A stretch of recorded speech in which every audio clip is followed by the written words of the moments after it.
யாரெல்லாம் தன்னுடைய மனதை முழுமையாக ஆராயணும்னு நினச்சாங்களோ அவர்களுக்கு மனமுள்ள அதன் புதிய கருத்து ஒன்று எல்லோருக்கும் தெரிய நாங்கள் ஆசைப்படுறோங்க. 3 முகங்கள் இருக்க வேண்டும், 3000 குடங்கள் தண்ணீர் குடிக்க வேண்டும் அப்படின்னு ஒரு வாசகத்தை சொல்கிறேங்க. யாருக்காக இந்த வாசகத்தை சொல்கிறோமோ அவர்களுக்காக என்றுமே மாறாது உங்களுள் இருக்கும் ஒரே ஒரு மனம் எதனை முழுமையாக்க உங்களுள் போராட வைக்கின்றதோ அதில் நீங்கள் வென்றவரானால் உங்களுடைய மனதை நீங்கள் ஆள்பவராக இருக்கலாங்க. இந்த மனதின் மூலம் எதனை குறிப்பிடுகின்றதுங்கிறதுக்கு எல்லோருமே தன்னுடைய நியதியை முழுமையாக ஒவ்வொரு இடத்துலையும் தன்னையும் தனக்குள் உறுத்தும் ஒவ்வொரு விஷயத்தையும் தான் அறிந்து கொண்டால் போதும் அதிலிருந்து ஏற்படும் ஒவ்வொரு மாற்றத்தையும் நாம் அதில் முழுமையாக மூழ்கிடலாங்க. ஒரு காலத்தில் இதற்காக பல வகுப்புகளை கூட எடுத்து பார்த்தாங்களாங்க.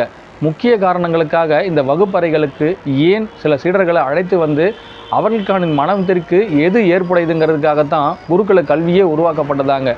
அரசனாக இருப்பவன் ஆண்டியாக இருக்கிற இடத்துல எப்படி இருக்க முடியுங்கிறதையும் ஆண்டியாக இருப்பவன் அதே குருகுலத்தில் எப்படி இருக்க வேண்டுங்கிறதையும் ஒரே சமநிலையில் வைத்து அவங்களுடைய மனநிலையும் சோதித்து பார்த்தாங்களாங்க. இங்கே அவங்களுடைய மனம் எதனை உருகொடுக்க ஆசைப்பட்டதோ அந்த இடத்துல தாங்க தன்னுடைய மனதையே அவர்கள் ஆளும் சக்திக்கு அவ்விடம் பிறப்பிக்கப்பட்ட இடத்த முழுமையாக அர்ச்சனை செய்யப்பட்டதாங்க. இதுவே ஆளுமை திறனின் முக்கிய காரணமாக இருந்ததுன்னா மறு காலத்திலிருந்து இவர்கள் அனைவருமே புத்த மார்க்கத்தை தழுவட்டுன்னு சொல்லி முதல் மார்க்கம் எங்களுடைய ஞான மார்க்கமாக இருந்தால் அதையும் உங்களுக்கு கொடுக்க ஆசைப்படுறோங்க. இன்றைய நாளில் இதுவும் ஒரு புதிய தசாவதார பிறப்பாக இருந்தால் ஒவ்வொருவருக்குள்ளும் தன் இந்திரிய சக்திக்குள் தான் இங்கு மறைந்திருக்கின்றேன் என்பதை கண்டுபிடிக்க ஒவ்வொருவரும் தன் மனதை கண்டால் போதும் அவர்களுக்குள் தன்னை காட்ட அந்த மனமே போராடுவதாக ஒவ்வொருவருக்குள்ளும் சொல்ல ஆசைப்படுறேங்க.